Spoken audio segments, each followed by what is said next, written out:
Bonjour, bienvenue sur l'Astrolabe.com. Aujourd'hui, je vous propose d'étudier une partie assez ancienne puisqu'elle a été jouée en 1862. Elle a opposé avec les Blancs Steinitz à Pilgalle avec les Noirs. Cette partie sera le prétexte pour étudier un gambit de la partie italienne, le Gambit Evans, qui a été remis au goût du jour dans l'époque moderne des échecs par Garry Kasparov, qui l'a joué notamment contre Viswanathan Anand. Donc la partie commence avec les coups classiques E4, E5, cavalier F3, cavalier C6 et fou C4, un coup qu'on a déjà vu. Les blancs braquent leur fou directement sur la faiblesse chronique des noirs en début de partie. Le pion F7 qui n'est défendu que par le roi noir dans l'ouverture. Donc et maintenant les noirs jouent fou C5 et le gambit arrive immédiatement avec B4. Un coup qui a l'air assez original puisqu'on ne voit pas a priori les compensations qu'auront les blancs pour le pion sacrifié. Mais après fou prend B4, les blancs jouent C3, attaquant le fou en B4 et proposant d'établir un duo de pions immédiatement au centre avec la poussée des 2D4, tout en laissant le chemin libre à la dame blanche pour se rendre en B3, ce qui créera une batterie dame fou sur la diagonale A2G8 et permettra de développer une attaque assez puissante sur le pion F7. Alors maintenant, que jouent les noirs? Eh bien dans la partie, ils ont joué le coup classique fou A5, le coup principal de cette ouverture. Mais il faut savoir que par exemple ici, Anand a préféré jouer fou E7 afin de garder la case A5 libre pour le cavalier, afin de déstabiliser par la suite le fou C4, la pièce la plus puissante des blancs pour le moment. On peut voir qu'après D4 et cavalier A5, les noirs lâchent tout de suite leur pion de plus. Et après cavalier prend E5, cavalier prend C4 et cavalier prend C4 de nouveau. Les noirs ont le coup libérateur classique dans les ouvertures du pion E. D5, qui égalise tout de suite puisque maintenant le développement de la dernière pièce mineure des noirs, le fou C8, va être facilité. Et que leur position ne recèle pas de grosses faiblesses. Donc dans la partie, les noirs ont plutôt joué fou A5 avec une autre idée, en fait, c'est que le fou va garder une pression constante sur les pions C3 et plus tard sur la case E1.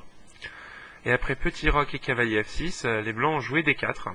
Et c'est là qu'on voit que le fou, par transparence, garde une pression sur la case E1. Alors ici, les noirs ont joué E prend D4. Peut-être aurait-il pu jouer cavalier pour E4, mais ça me semble un petit peu suicidaire étant donné leur retard de développement d'ouvrir la colonne E. Et après D5, les noirs ont un choix difficile. Par exemple, s'ils décident de prendre le pion C3 qui n'est pas protégé, on joue cavalier prend et fou prend. Pion prend C6. Et maintenant, après fou prend A1, il y a fou G5, et on va voir que la dame noire n'a plus beaucoup de cases. Donc après F6, on joue dame D5 avec une menace de mat immédiate en F7. Et après tour F8, on joue pion prend B7, regagnant une pièce sur une fourchette. Fou prend B7, dame prend B7. Et maintenant, après fou C3 et fou E3, on garde les fous. Le matériel a l'air d'être grandement en faveur des noirs, puisqu'ils ont une tour et 3 pions contre fou et cavalier.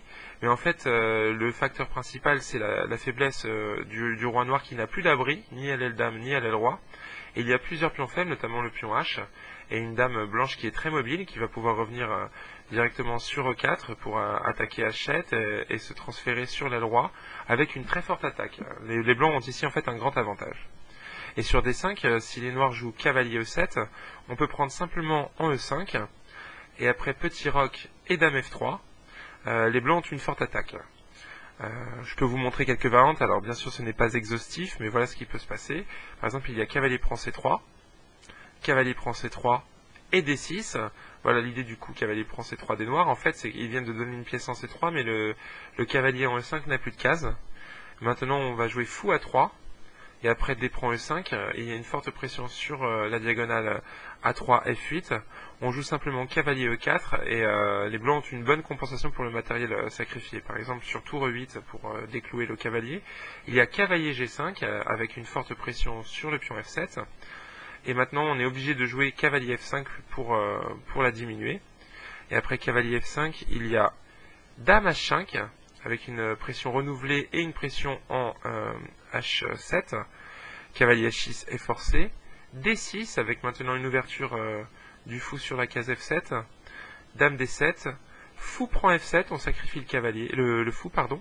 Cavalier prend F7, dame prend H7 échec, roi F8, et maintenant c'est ce fou-là qui va devenir très puissant.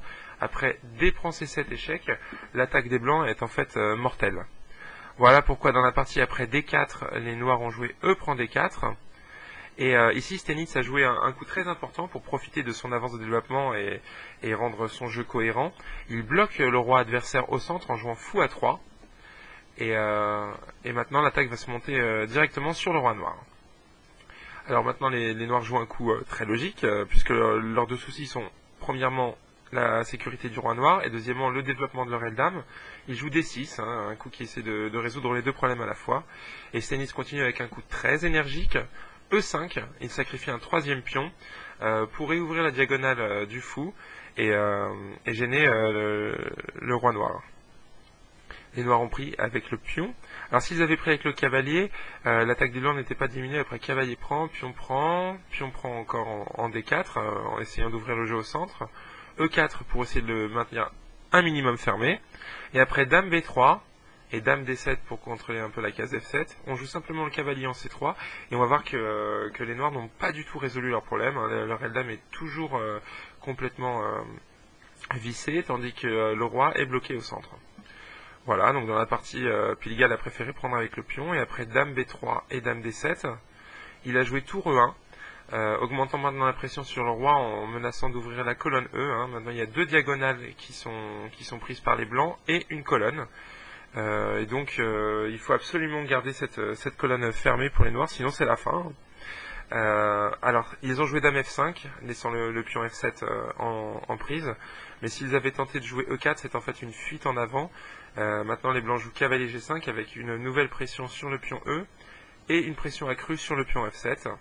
On peut voir qu'après cavalier E5, on joue simplement cavalier prend E4, et il est impossible de prendre en C4 à cause du double échec cavalier prend F6 qui gagne en plus la dame. Voilà pourquoi après tour E1, les noirs ont joué dame F5, et Stenitz a trouvé un coup encore plus fort que la prise en F7.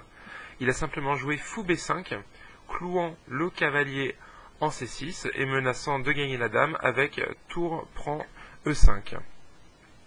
Maintenant les noirs ont joué cavalier D7 pour déclouer le cavalier. Et il y a dame D5 qui va augmenter encore la pression sur le pion en E5, tout en menaçant fou prend C6 et dame prend A5. Donc Pilgal a décidé de parer la menace qui a l'air la plus grave, la prise du fou, et après fou B6, Stenitz a continué avec cavalier prend E5, ouvrant définitivement la colonne E et scellant le sort du roi noir.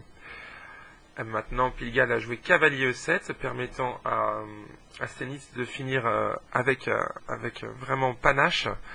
Comme on va le voir, il sacrifie la dame maintenant, avec cavalier prend D7. Il sacrifie donc la dame pour le prix d'un cavalier. Et après dame prend D5, on va voir la force du double échec. Cavalier F6 échec. Les noirs ont maintenant presque une dame de plus. Toutes les pièces blanches sont attaquées, mais ils n'ont rien d'autre que de bouger le roi, et qu'il aille en F8 ou en D8, comme dans la partie. Il les mate après fou prend E7. Cette partie donc montre vraiment la façon dont on doit jouer un gambit. On sort rapidement ses pièces, on sacrifie du matériel pour accroître cet avantage de développement. Il faut jouer encore avec panache pour ouvrir la position, et normalement une combinaison doit apparaître quelque part pour punir le camp qui a un trop grand retard de développement. C'est une très belle partie jouée par Stenitz, donc avec grand style et une combinaison finale très élégante. J'espère que cette partie vous inspirera. À bientôt sur l'astrolim.com.